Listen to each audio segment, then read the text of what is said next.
سوال نمبر 1، جو لوگ ایک سے زیادہ تکیوں کے ساتھ سوتے ہیں وہ کون ہوتے ہیں؟ جواب، وہ جن کے دل دنیا بے سکون ہو اور اصل سکون آخرت میں ڈھونڈتے ہو۔ دل کی باری پن کے باعث انہیں زیادہ سہارا چاہیے ہوتا ہے۔ سوال نمبر 2، وہ کون سا انسان ہے جو بغیر زبان ہلائے بھی دعا کرتا ہے؟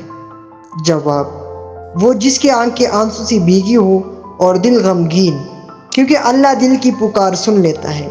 سوال نمبر 3، کون سی عبادت انسان کو سلا دیتی ہے مگر حقیقت میں جگا دیتی ہے؟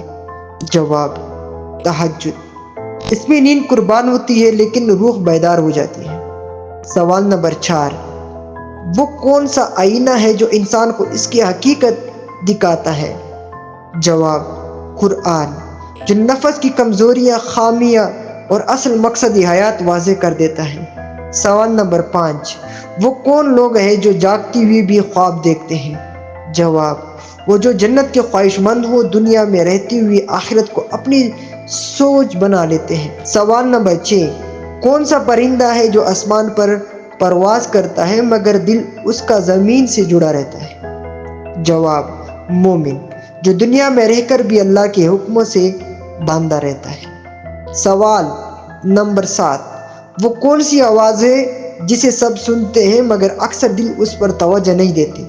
جواب، اذان، کامیابی کی دعوت، مگر اکثر لوگ دنیاوی مشغولیات میں کھو جاتے ہیں۔ سوال نمبر 8، کون سی چیز ہے جو دل کو نورانی کر دیتی ہے اور آنکھوں کو اشکوں سے بھر دیتے ہیں؟ جواب، قرآن، جب دل سے سمجھ کر پڑھو تو روح لرز اٹھتی ہے۔ سوال نمبر 9، انسان کب سب کچھ جاننے کے باوجود خاموش رہتا ہے؟ جواب، جب وہ صبر کا مقام پا لیتا ہے، کیونکہ اسے یقین ہوتا ہے کہ اللہ سب دیکھ رہا ہے۔ سوال نمبر 10، وہ کیا ہے جسے ہم دن بھر بھولے رہتے ہیں مگر موت کے قریب فوراً یاد آتی ہے؟ جواب، آخرت، اصل زندگی جسے دنیا کے دھوکے میں اکثر نظر انداز کر دیتے ہیں۔